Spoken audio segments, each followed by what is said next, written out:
एक ही वक्त में क्या दो खवातीन की हलाकत हो सकती है। पुलिस ने उनको इंजेक्शन दे के ना मार दिया।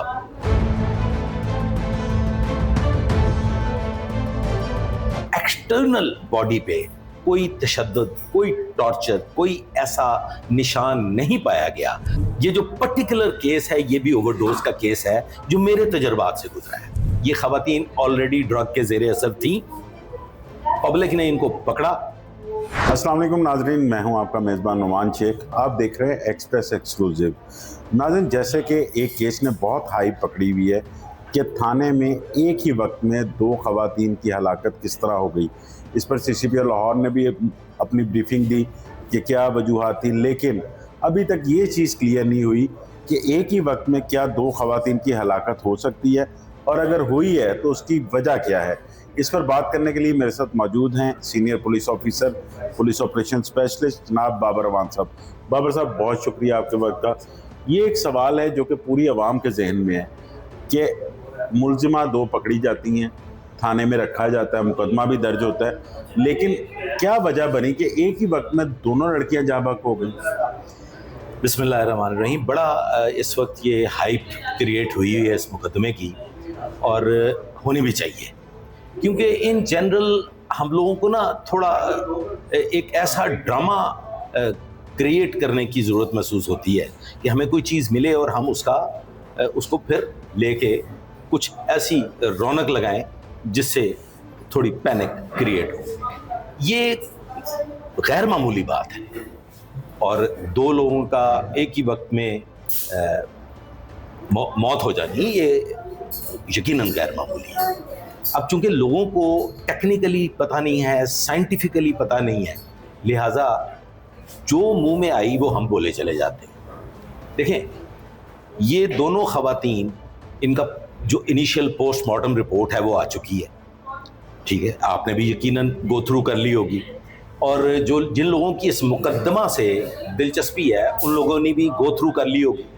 उसमें तमाम चीज़ें जो इब्तदाई पोस्टमार्टम में डॉक्टर साहबान चेक करते हैं, स्कल से लेके पाँव की उंगली तक जो ज़ाहरी चीज़ें डॉक्टर साहबान चेक करते हैं, और फिर जब वो बॉडी को ओपन करते हैं तो उसमें जो जो चीज़ें ओपन होती हैं, जो कि जिनके लिए किसी फोरेंसिक्स की या किसी केमिकल एग्जामिनेशन की ज़रूरत नहीं होती, वो नेकेड आई उनको ऑब्जर्व करती है, वो चीज़ें आपके पोस्टमार्टम में वाज़े हो जाती हैं। वो चीज़ें तमाम क्लियर हैं, हेल्दी हैं, बॉडी हेल्दी है। जो वक्त है पोस्टमार्टम का वो है 3 दिन, 3rd day of their death is the postmortem date. उस हिसाब से डॉक्टर की जो ऑब्जर्वेशन है वो भी बिल्कुल क्लियर है कि आंखों का तौर क्या होना चाहिए, आंखों की रंगत क्या हो चुकी होनी चाहिए, क्या आंखों में एक ख़ास मुर्दनी मौजूद है, वो है वो जो आपकी ज़ाहरी ऑब्जर्वेशन डॉक्टर से बात की, उसमें तमाम चीज़ें हेल्दी हैं। एक चीज़ इंतहाई इम्पॉर्टेंट वो ये है कि डॉक्टर जो कुछ देख रहा है उसमें वो ये बता रहा है कि इस पे किसी किस्म का एक्सटर्नल बॉडी पे कोई तशद्दुद, कोई टॉर्चर, कोई ऐसा निशान नहीं पाया गया जिससे ये साबित हो कि पुलिस ने या अदरवाइज या पब्लिक ने किसी चीज़ को टच किया है, उनको कोई नुकसान पहुंचाया है, या they are beaten by anybody. अच्छा, ये तो वो चीज़ें हो गई जो डॉक्टर साहबान ने अपनी रिपोर्ट में लिखी, और उसमें जो दूसरी चीज़ इंपॉर्टेंट है वो ये है कि it is a case of sudden cardiac arrest. अब ये है सवाल जिसका जवाब 2 सूरतों में मिलेगा। एक तो ये कि जो केमिकल एग्जामिनर को इनके बॉडी पार्ट्स भिजवाए गए हैं, जो फोरेंसिक साइंस लेबॉर्ट्री उनका तजिया करेगी, वो ऑलमोस्ट जो मैंने अब तक स्टडी किया है 7, 8, 9 के करीब ऐसे पार्ट्स, ऐसे मवाद फोरेंसिक्स के लिए भिजवा दिए गए।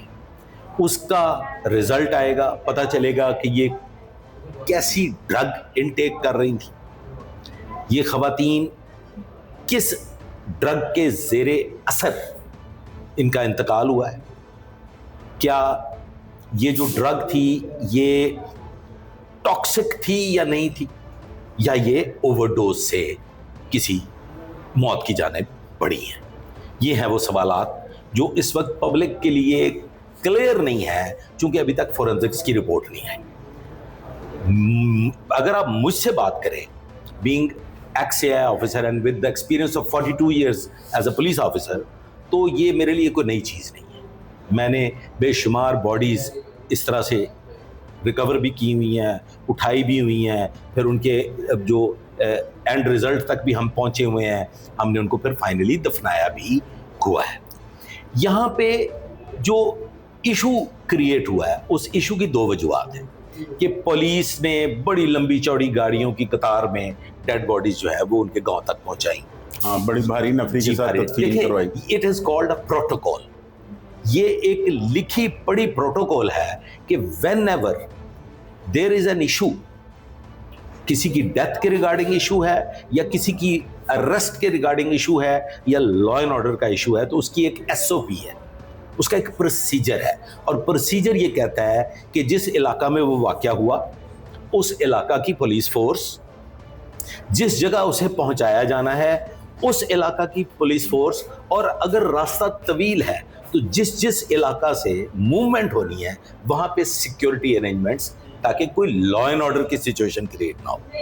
Not only with the family of those girls, otherwise in general public की तरफ से कोई लॉ एंड ऑर्डर की सिचुएशन। माजी में देखा गया है कि उन्होंने लाशें रख के सड़क पे लोगों के लिए मुश्किलात का बायस बन जाता है, सड़क ब्लॉक हो जाती है, लोग पुरतशद्दुद हो जाते हैं और फिर बड़े बड़े नुकसानात देखने को मिलते हैं। अब फाइनली मैं इसमें अर्ज किए देता हूं कि जो केसेस मैंने स्टडी की हैं इस नौइयत के, ये जो पर्टिकुलर केस है ये भी ओवरडोज का केस है जो मेरे तजर्बात से गुजरा है। होता ये है कि जब कोई भी, खा वो रेगुलर एडिक्ट हो या पार्शियल एडिक्शन का मरीज हो, जब कभी वो अपनी रिक्वायर्ड डोज से ज्यादा लेता है, वो खा कोई भी चीज हो। देखें, आप अगर पैनाडोल है से, पैनाडोल की भी एक डोज है ना सर, उसमें लिखा होता है कि आपने 2 गोलियां लेनी है एक वक्त में, 6-6 घंटे के वक्फे से लेनी है। And if you take Panadol at once, आप 20 गोलियां पैनाडोल की खाएंगे तो उसका एडवर्स रिएक्शन होगा। सिमिलरली अगर एक आम नींद की गोली, आधी गोली आपको डॉक्टर ने रिकमेंड की है, and if you take a full fledge dose of that, मतलब पूरा पैक ही आपने 20 गोलियों का ले लिया है, तो डेफिनेटली आप उसके असर से वापस नहीं आ सकेंगे, आपका दिमाग सो जाएगा। और जब आपका दिमाग सो जाएगा तो फिर डेफिनेटली आपके बॉडी पार्ट्स जो हैं वो जवाब दे जाएंगे। इस पर्टिकुलर केस में क्या हुआ है, और इंशाल्लाह ताला जो मैं चीज़ बताऊंगा वही आइंदा आने वाले वक्त में होगी। आपने बहुत से केसेस सुने होंगे कि कोई नशेई, कोई एडिक्ट, कहीं उसका इंतकाल हो गया, बॉडीज पुलिस आए रोज़ उठाती रहती है। वो केसेस होते हैं जिसमें एक एडिक्ट, फ़र्ज़ कीजिए उसके पेरेंट्स उसके लिए केयरफुल है, वो एडिक्शन में है, वो उसे रोक लेते हैं, किसी कमरे में बंद कर लेते हैं, उसका एक वक्फा बन जाता है। आज उसने यकम, आपका ये अगस्त चल रहा है ना, यकम अगस्त को आपने उसको कन्फाइन कर लिया, आपने उसकी एडिक्शन छुड़वा दी। जिस दिन वो कन्फाइन किया गया, जिस दिन उसको आपने रोके रखा, उस दिन वो ले रहा था किसी भी से, फर्ज कर लीजिए 1 गोली वो लेता था, ठीक।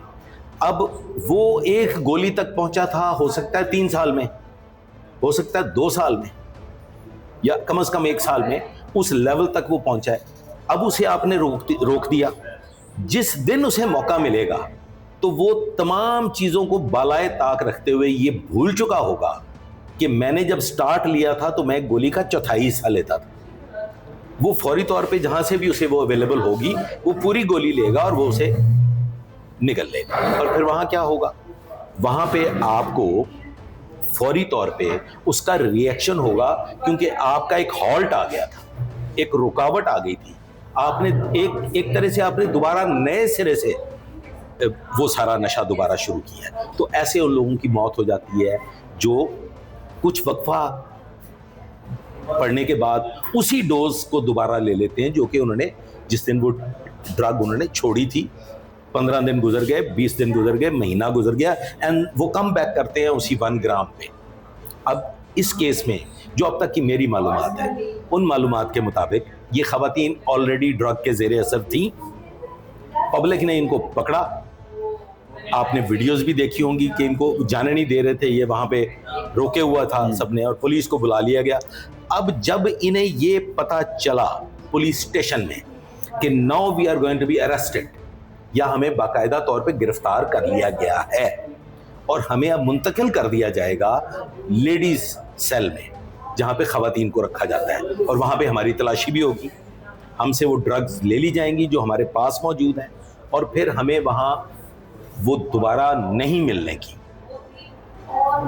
मिन्नतें करनी पड़ेंगी। तो उस दो चीज़ों के ज़ेरे असर, एक पैनिक जो पब्लिक की तरफ से हुई, जो पुलिस का खौफ था, और फिर उसके बाद वो दोबारा चीज़ जल्द अज जल्द ना मिलने का जो मामला है कि हमें शायद अब ना मिले, तो फिर उन्होंने वहीं पुलिस स्टेशन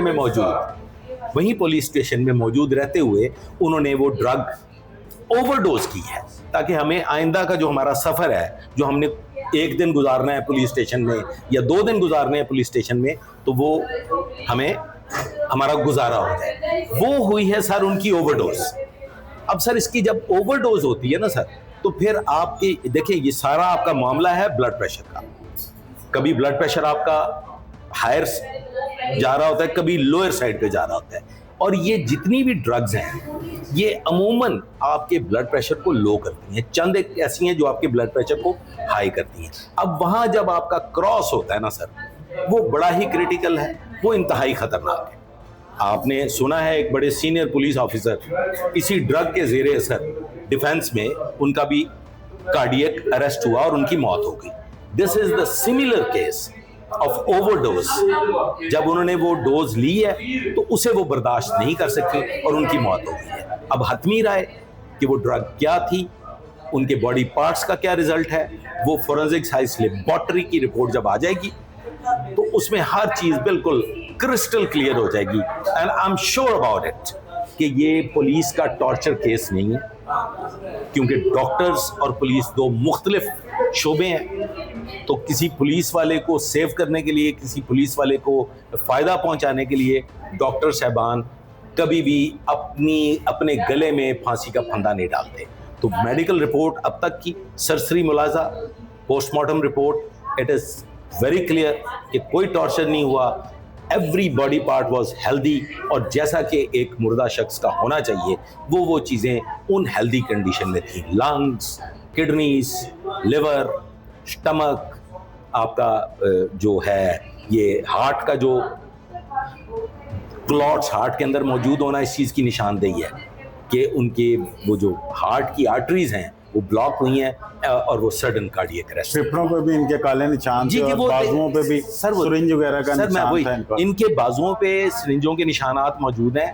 फेफड़ों का स्याह होना, 3 दिन तक फेफड़े जब काम छोड़ जाते हैं, आप नॉर्मल रूटीन में ये चीज़ें, चूंकि मैं तो being a police officer observe करता हूँ ना जी, तो एक आम लेमैन को भी ये चाहिए कि वो देखें उन फेफड़ों को जिनमें बुचर ने हवा नहीं भरी होती, तो वो जब खाली होते हैं तो उनकी रंगत क्या होती है। और अगर आप फेफड़े 3 दिन तक मुस्तकिल रख छोड़ें तो उनका रंग भी काला पड़ जाता है। तो ये इट इज़ नॉर्मल। ना तो फेफड़ों को कोई नुकसान पहुंचा हुआ था, ना उनमें कोई फटने की चीज़, ना स्क्रीन में कोई प्रॉब्लम थी। इवन उनकी जो रीढ़ की हड्डी है, उनकी जो सर्वाइकल बोन है, उनकी जो स्कल है, वो सब चीज़ें इंटैक्ट हैं, नॉर्मल कंडीशन में। तो पुलिस का इसमें अब तक एक शोशा छोड़ दूं थोड़ा सा, पुलिस ने उनको इंजेक्शन दे के ना मार दिया। कोई उनकी पुरानी दुश्मनी चली आ रही हो पुलिस से, तो पुलिस की ज़मीनों पे उन्होंने कब्जा कर लिया हो और पुलिस ने उनको मारा। बहुत शुक्रिया बाबर साहब का। नाज़रीन, जैसे कि बाबर साहब की आपने सारी बातें सुनी, इस वीलॉग में उन तमाम सवालात के जवाब थे जो कि आवाम पूछ रही है कि ख़वातीन की एक ही वक्त में मौत कैसे हुई। तो ये कुछ उनके तजर्बे की रोशनी में था कि इस तरह भी 2 ख़वातीन की इकट्ठे मौत हो सकती है। नाज़रीन, ये वीलॉग आपको कैसा लगा कमेंट्स बॉक्स में ज़रूर अपनी राय दीजिएगा। जल्द हाजिर होंगे एक नई स्टोरी के साथ।